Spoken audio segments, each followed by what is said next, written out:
ठाकुर जी को कहो, लाल जी आपने इतनी लीला करी, गोपीन के यहाँ जाके हमारे घर कब आओगे, हमारे यहाँ कब लीला करोगे? ऐसे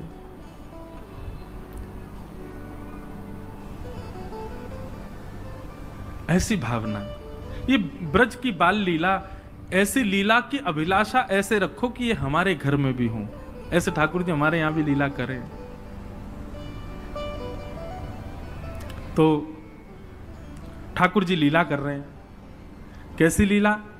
श्रृंग्यग्निडम शशि जलद्विजकंटकेभ्य, गैयाओं के सींगों पे चढ़ जाते हैं, ऐसा उदम मचाते हैं, अग्नि से खेलने लग जाते हैं। द्यमष्टि, जीवों के दान। एक बार ठाकुर जी रोने लगे बहुत जोर से।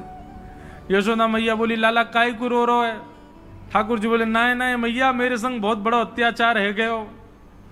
मैया बोली, लाला कहाँ है गयो, बता तो सही। नाय नाय मैया, मेरे संग बहुत बड़ा अत्याचार है गयो। मैया बोली, अरे मेरे लाला ने बता तो सही, कहाँ भयो? बोले, मैया कल हमारी गौशाला में एक गैया ने बछड़ा को जन्म दियो। मैया बोली, तो यहां में रोवे वाली काय को बात है, तू रो काय को रोए? ठाकुर जी बोले, मैं यहां मारे रो रहा हूं, जैसे ही बछड़ा ने जन्म लिया मेरे मन में आई, मैं आके मुंह खोल के देखूं। मैंने मैया वा को मुंह खोल के देखो, वा के सबरे दांत निकल आए जन्म लेते ही। मैं 3 साल को है, वो 4 दांत निकले। मैया मेरे संग बहुत बड़ा अत्याचार भयो। मैया लाला को गोदी में बैठा ले, बोल, लाला ये सबरी तेरी गलती है, तू मोते मत कहवे। बोले, कहां गलती है मैया मेरी, तू मौसम ऐसे क्या कह रही है? बोले, तेरे दांत तो सबरे निकरे, लेकिन तू इतनो मक्खन खावे, इतनो मक्खन खावे, तेरा मुंह चीकनो है जाए, सो चीकनो हेते वो दांत सबरे तेरे पेट में चले जाएं, तेरे मुंह में ना रुके।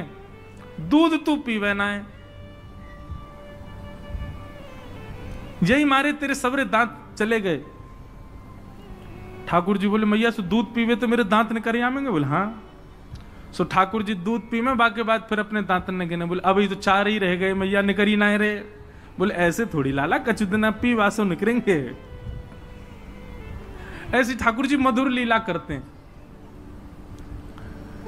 श्रृंग यज्ञ द्यमष्टि जल, ठाकुर जी जल में खेलते हैं और फिर जल में कूदने के बाद रोने लग जाओ, अरे मैया बचाइयो, अरे भैया बचाइयो, अरे बाबा बचाइयो। दौड़े दौड़े सबरे आमे, अरे लाला डूबो, लाला डूबो, लाला बचाओ। जैसे ही सबरे इनको लाला को बचावे जामे, सोई लाला सबन के हाथन को पकड़े और दूसरे हाथ से पकड़े उनको भी गिर लेवे, सबन को गिर दे पानी में।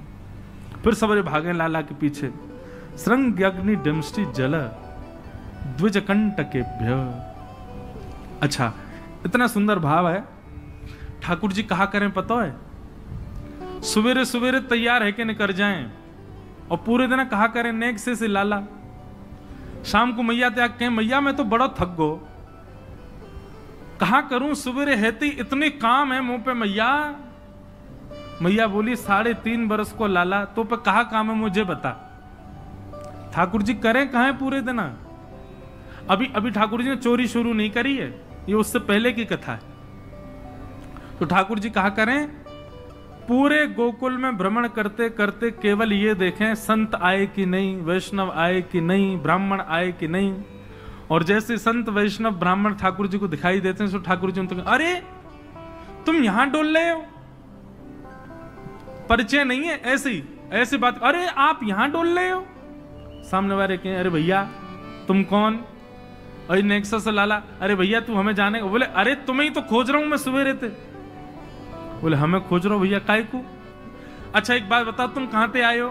बोले, हम तो अयोध्या से आए हैं। बोले, अयोध्या से आए हो, तुमने कछु सवेरे थे पायो? बोले, ना कछु ना पायो, यही मारे तो मैं डोल रहा हूं। यशोदा मैया तुम्हारी बात निहार रही है, 56 भोग बनाए माने, चलो जल्दी नंद भवन पहुंच जाओ। बोले, यशोदा मैया हमारी बात निहार रही? बोले, हम बे सुबह अब जल्दी करो, मां सब संतन को भोजन है, रो जल्दी पहुंच जाओ। ऐसे किसी को भी सबको निमंत्रण दे देते हैं। और यशोदा मैया जब नंद भवन से बाहर आती देखते हैं 100-200 लोग खड़े हैं बिना निमंत्रण के। मैया कहें, आप सब? बोले, मैया आप सुबह से बाट निहार रही हो हमारी, लाओ थाली लगाओ, 56 भोग कराओ। अब मैया को यूं लगे मना करूं तो अच्छो ना लगे, लेकिन मैया पूछे, अच्छा आपको कौन ने कही मैंने निमंत्रण? बोले, आपको लाला आयो। मैया बाट निहार रही है। यशोदा मैया पवा तो देती है सबको, फिर शाम को लाला के अरे लाला ये तू कौन कौन ने निमंत्रण दिया वे? यशोदा मैया बात निहार रही है, पहुंच जाओ सबरे मां भोजन कर लो, आज तो 200 लोग आए मेरे यहाँ। अरे ठीक है, हमारी रसोई घर बड़ो है, हमारे यहाँ 9 लाख गैया है, ठाकुर जी कृपा सब व्यवस्था है, मोए खवावे में कोई चिंता ना है, मैं तो खूब पवाऊं, लेकिन मोए बता तो देकर कौन को निमंत्रण दे रहा, तू कोई को भी निमंत्रण दे दे। मैया तू ना जाने, बोले कहा मैं तो या घर को पुण्य कर रहा हूं, जितना ज्यादा है सके पुण्य जमा कर कर। मैया मैं तो बुढ़ापो आ जाएगा, मैं तो चलो जाऊंगा, तू को बाबा को छोड़ जाऊंगा पुण्य करके। मैया के अच्छा कहा पुण्य कर रहे हो लाला? बोले मैया देख ये संत ब्राह्मण ये साक्षात भगवान को मुख हैं, जब इनके मुख में हम कछु अन्न दे में, मक्खन दे में या कछु भी इनको पवामे तो ऐसा समझने से साक्षात नारायण पा रहे हैं। मैया देख कल 100 आए नारायण, आज 200 नारायण तेरे घर आए पावे, मैं तो ये पुण्य करवाऊं। और मैया दूसरी बात सुनेगी? बोले हाँ। मारेगी तो ना मुझे? बोले ना मारूंगी। बता? बोले तू बड़ी मोटी है गई मैया, मुंह को यूं लगे पूरे दिन लगी रहेगी तो तेरो ने एक वजन कम है जाएगा। अरे मेरी ब्याह तक ने एक छरेरी सी है जाएगी, या हमारे तू लगी रहे रसोई में या हमारे ऐसा को। मैया भागे पीछे, ठाकुर जी चौकड़ी मार के भागे। ऐसा ऐसा उधम मचा में ठाकुर जी द्विज ब्राह्मण संत वैष्णवों को जा जा करके बिना निमंत्रण के निमंत्रित कर देते हैं। सब नंद भवन आ जाओ, आज सबन को भंडारो है। कंटकेभ्य नंद बाबा रोज अपने ठाकुर जी की सेवा करते हैं। और महाराज वर्णन ऐसा करें हमारे ब्रजवासी, बोले नंद बाबा की सेवा में शालिग्राम भगवान है। नंद बाबा शालिग्राम की सेवा करें और सेवा करके शालिग्राम भगवान को टांड समझते हैं। टांड आप लोग जानते हैं कि नहीं पता नहीं, अब घरों में नहीं होती, पुराने घरों में टांड होती थी। टांड बोलते हैं एक घर के कमरे में ऊपर एक छज्जा सा बनवा देते थे, उसमें सारा स्टोर रखा जाता, सब जरूरी सामान। नंद बाबा क्या करते हैं, पंचामृत से अभिषेक करा करके ठाकुर जी को शुद्ध जल से अभिषेक करके इत्र वित्र लगा के तिलक फोटा चुपका के बढ़िया आरती करके और फिर शालिग्राम भगवान को टांड पे धरते हैं ऊपर। बोले क्यों? बोले कन्हैया को ये गुलाब जामुन लगे और गुलाब जामुन समझ के कन्हैया मुंह में धर ले। शालिग्राम भगवान है, कन्हैया को यूं लगे बोले कि ये रोज रोज जय जय जो है का है, ये शालिग्राम जो है का है। हमारे पिताजी पूज्य पिताजी की कथा में सुनाते हैं, बोले एक बार नंद बाबा ठाकुर जी की सेवा कर रहे, इतने में ठाकुर जी बगल में आके बैठ गए। देखो कितनी सुंदर, ठाकुर जी की सेवा कर रहे हैं, ठाकुर जी बगल में बैठे हैं, नन्हे से गोपाल जी आके बैठ गए। अब नंद बाबा को तो बढ़िया लगो, लाला भी सेवा सीखेगो, बैठ जा लाला यहाँ पे। ठाकुर जी बैठ गए। नंद बाबा ने पहले दूध से स्नान करायो, फिर दही से स्नान करायो, फिर घी से स्नान करायो, शहद से स्नान कराओ। जैसे ही शहद पड़ो शालिग्राम भगवान पे, सोई ठाकुर जी के लार न कर आई यहाँ थे। ओहो कितना सौभाग्यशाली है जे। मैं हूं मैया ते कहूंगा मैया तू मोको पानी ते मत नवाए कर, पानी में कुछ स्वाद ही ना होवे, शहद ते नवाए कर, नहाते नहाते खाऊ ले करूंगा बीच में। अच्छा एक बात बताऊं, ये पंचामृत अभिषेक ठाकुर जी को प्रिय क्यों है? क्योंकि ठाकुर जी का स्नान भी हो जाता, पेट भी भर जाता, बीच बीच में जीभ निकाल के खाऊ जाए ठाकुर जी। इसलिए ठाकुर जी का पंचामृत अभिषेक होता है ये, और ये वास्तविकता है। अब जब ऊपर से सब पड़ता है, पहले दूध फिर घी दही शहद आदि सब ऊपर से पड़ता है, तो मुख पे होकर के आता है, तो जब यहाँ आवे सो नेक्स्ट सौ ठाकुर जी मुंह खोल के जीभ निकाल लें, बीच बीच में स्वाद भी लेते रहे। या हमारे पंचामृत अभिषेक ठाकुर जी को बड़ो प्रिय है, क्योंकि ठाकुर जी को स्वाद भी आ जाए और स्नान भी आ जाए। एक पंथ दो काज। तो ठाकुर जी की तो लार निकल आई। ठाकुर जी बोले जय जय मीठो है गयो होगो, अब तो रस भरो है गयो होगो। और फिर शहद लगे को छुड़ावे के लिए एक बात हम निवेदन करें, सेवा में एक चीज करो भैया, ये सफेद चीनी मत चढ़ाया करो कभी ठाकुर जी पे। ठाकुर जी के अंग पे लग जाती होगी, उस पर भी फिर ऊपर से आप हाथ ऐसे घुमा देते हैं, शंकर जी पे हो, शालिग्राम जी पे हो, ठाकुर जी पे हो, इससे बढ़िया बूरा लाओ, शक्कर लाओ, और चीनी अगर चीनी ही है अगर उसको भी पीस लो, वो ऐसी तो हो कि ठाकुर जी के अंग पर लगे ना, तब डालो। शक्कर से स्नान कराए और ठाकुर जी तो बस मुंह में पानी आ गया, बोले जय जय मीठो है गयो। अब तो नंद बाबा ने बढ़िया ठाकुर जी को श्रृंगार आदि करके और महाराज ठाकुर जी को तुलसी पधरा के चंदन वंदन लगा के, और नंद बाबा अपनी माला झोली में हाथ दे करके और जाप करने लगे। पूज्य पिताजी महाराज कहे नंद बाबा मुंह पे एक कपड़ा और डाल लें, मुख पर कपड़ा डाल के जप करने से मन एकाग्र होता है, यह भी एक साधना का एक नियम है। नंद बाबा जाप करने लगे, इतने में ठाकुर जी ने देखी बाबा तो जाप में चलोगो, अब कहां जाएगो जय जय बच के।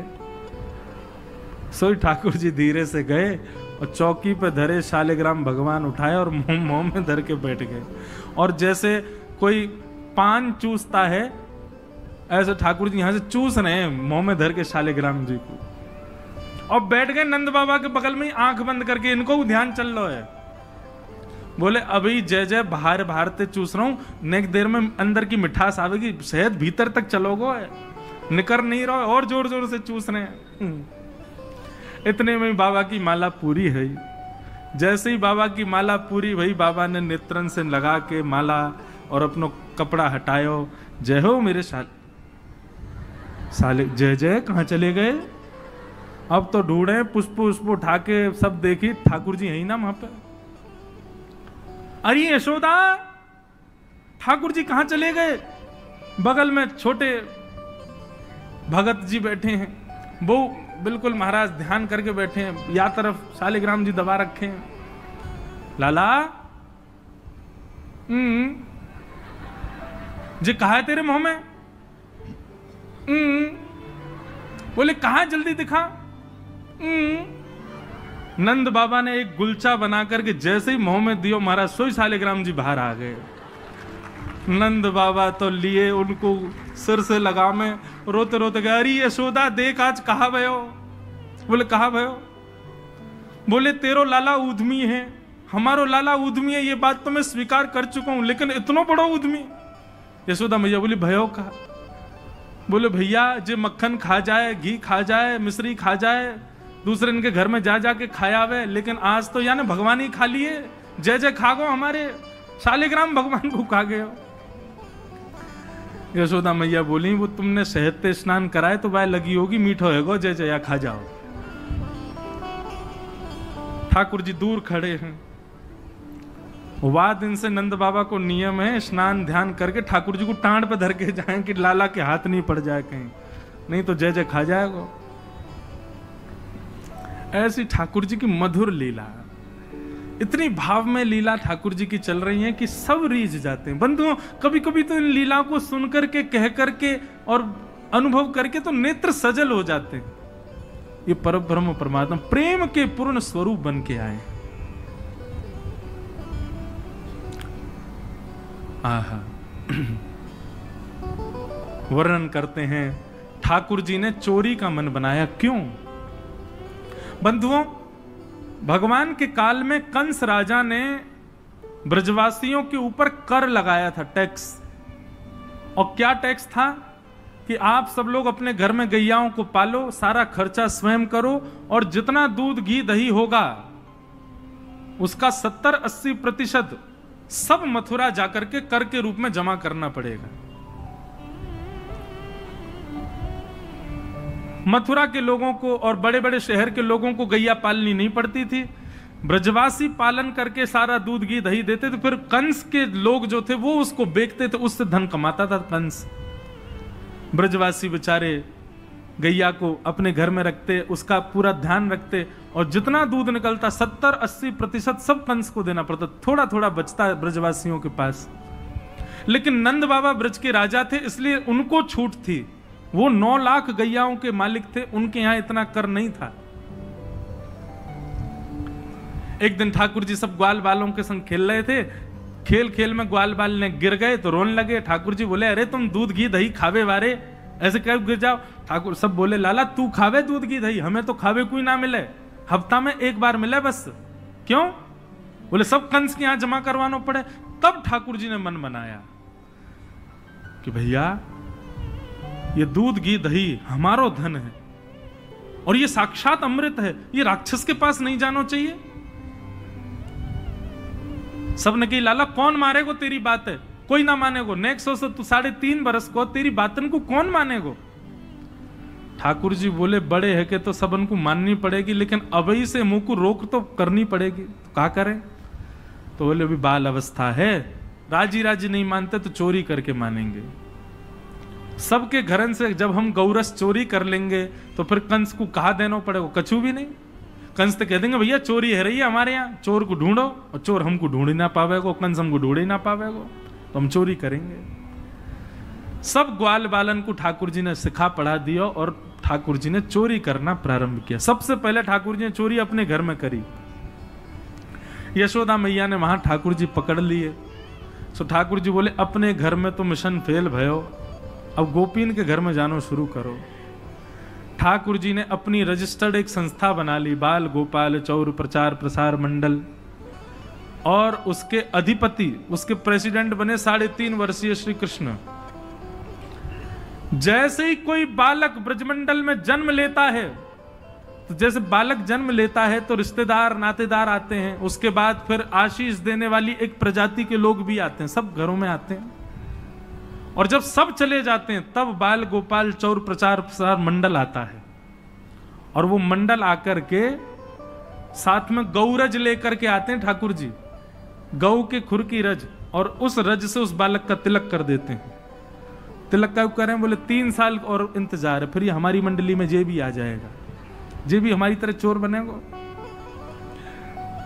उसका जन्म लेते ही उसका रजिस्ट्रेशन कर जाते हैं ठाकुर जी। बड़ी अद्भुत लीला है ब्रज की। आहा, ठाकुर जी दूसरे के घरन में जाके चोरी करने लगे। ऐसा ऊधम ऐसा उत्पात पूरे गोकुल में, महाराज नाक में दम है गयो। सब गोपी परेशान है गई, सास नजर डांट रही हैं, पति डांट रहे हैं, अरे कंस काउदना हमारे यहाँ सैनिक भेज के मरवा देगो, हमारे यहाँ से इतने दिन से मक्खन नहीं गयो है। गोपियां सब चिंतित भी होती हैं, लेकिन सबको अच्छा भी लगता है, कन्हैया आके चोरी करते हैं। तभी उन गोपियों में एक गोपी थी, उसका नाम था प्रभावती। प्रभावती गोपी एक दिन सब गोपियों से बैठ करके चर्चा, सब गोपियां कह रही थी मेरे घर की तो ऐसे कर गो, मेरे यहाँ तो ऐसी मटकी फोड़ गयो, मेरे यहाँ ऐसा माखन चुरा गयो। प्रभावती व्यंग में हंसने लगी, हंस करके बोली आज तक मेरे यहां दृष्टि भी नहीं डाली उस कन्हैया ने। अरे तेरो घर कैसे बच गयो? बोले अरे कन्हैया को अपने प्राण प्यारे होंगे तो मेरे घर के आसपास भी नहीं आवेगो, वो जाने ना है मेरो नाम प्रभावती है। अब ये बात गोपी कह रही थी सब सखियों से, इतने में ही वहीं एक बालक था, वो ठाकुर जी का मित्र था। वो ठाकुर जी के पास दौड़ो दौड़ो गए, वो लाला एक गोपी है प्रभावती वाने यूं कहिए, लाला को अपने प्राण प्यारे होंगे तो आवेगो मेरे यहाँ चोरी करवे, मेरे यहाँ आई ना सके, प्राण प्यारे यही मारे ना आवे। ठाकुर जी बोले हमको चुनौती दे रही है? बोले हम बे लाला तू को चुनौती दे रही है? बोले अगलो धावो यही के घर मारनो है।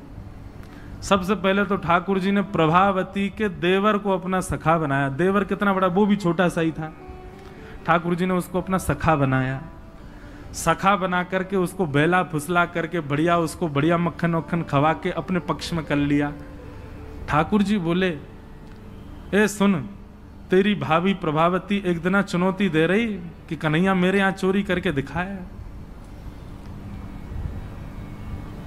प्रभावती का देवर बोलो लाला बता कहा करनो? बोले जा देना तेरी भाभी बढ़िया वारो मक्खन निकारे, बस तू संकेत कर दियो, और जब वो जमुना जल भरवे जावे घर में कोई नहीं हो वही समय हमारा आक्रमण होगो। ठीक है। प्रभावती ने एक दिन बढ़िया मक्खन निकारो और महाराज मक्खन निकाल करके छींके पर टांगो, और वो बालक ने देख लिया, दौड़ करके ठाकुर जी के पास बोले आज भाभी ने मक्खन निकालो, आज ही चलो लाला। बोले हाँ आज चलेंगे।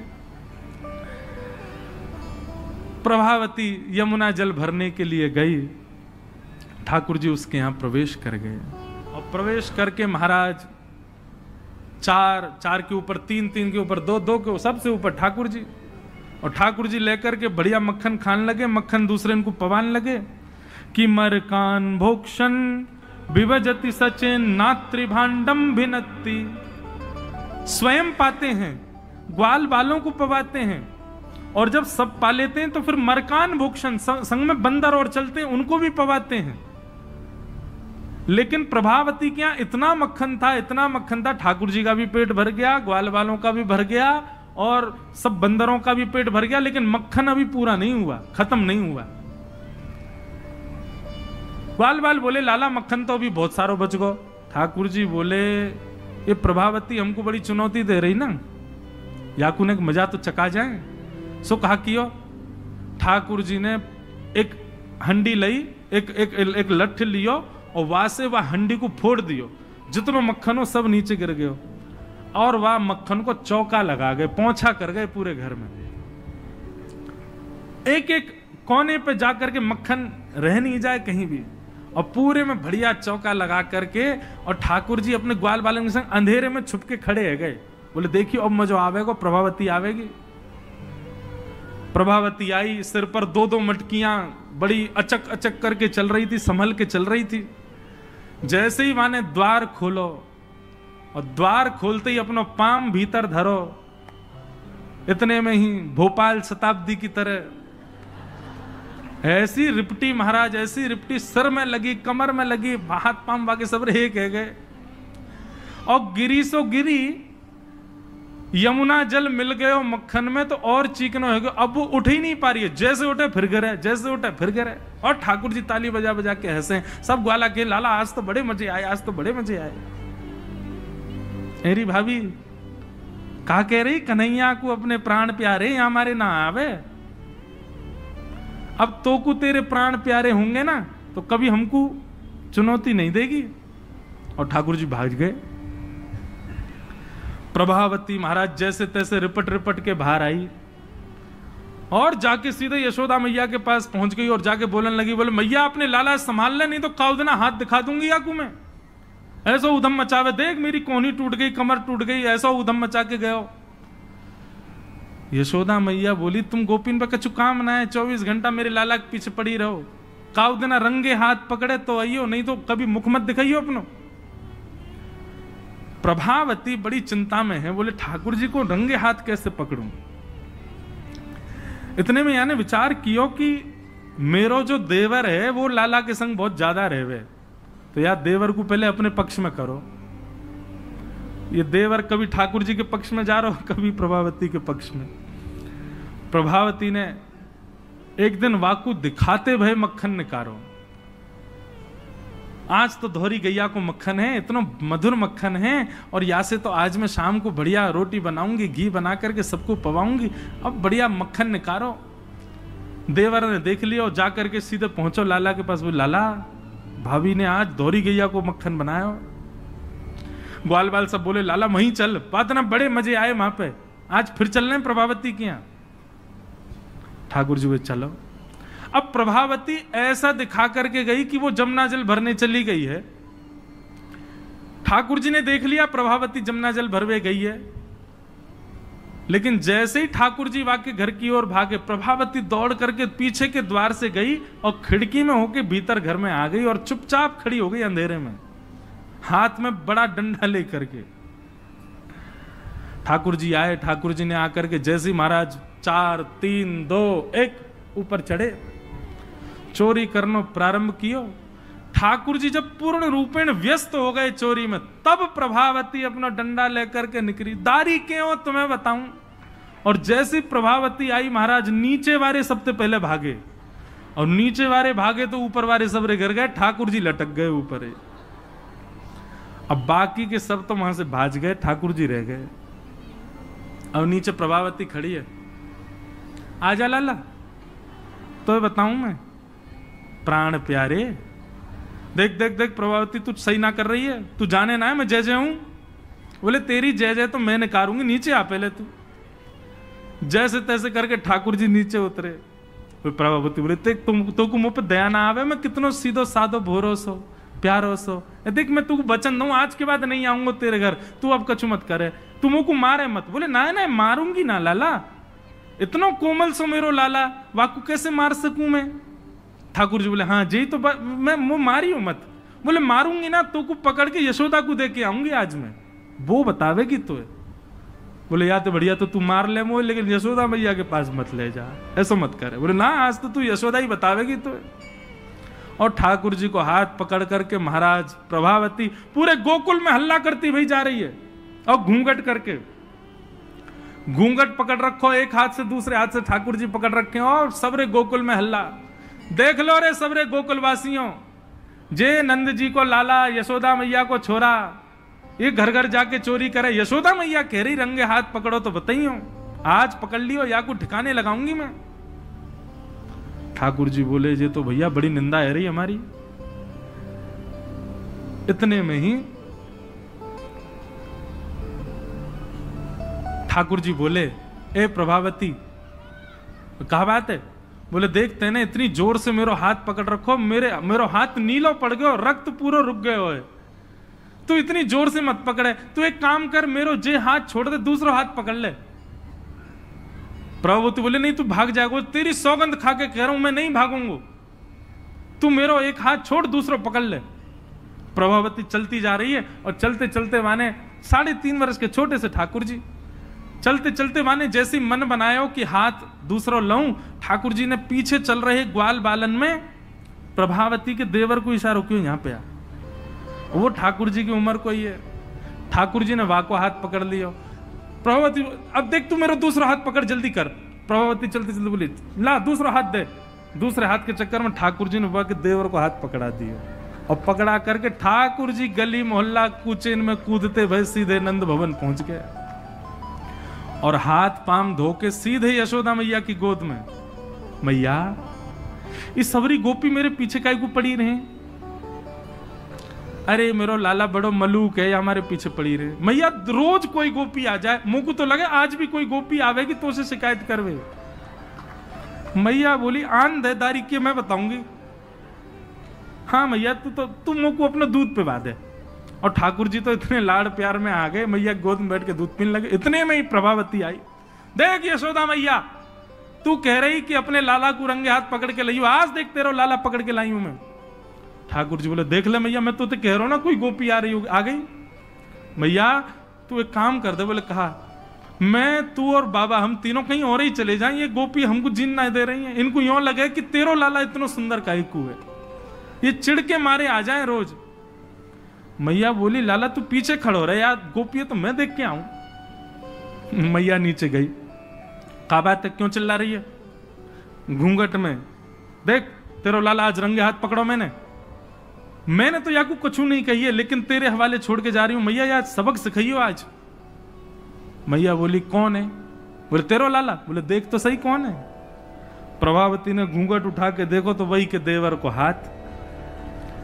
प्रभावती बंदर तू कहां से आया, भाज गयो। अब तो यशोदा मैया ने खूब सुनाई। बोले नहीं नहीं मैया मैंने तुम्हारे लाला ही पकड़ो। बोले तू झूठ बोले, मेरो लाला तो अभी दूध पी रहा मेरी गोदी में बैठ के।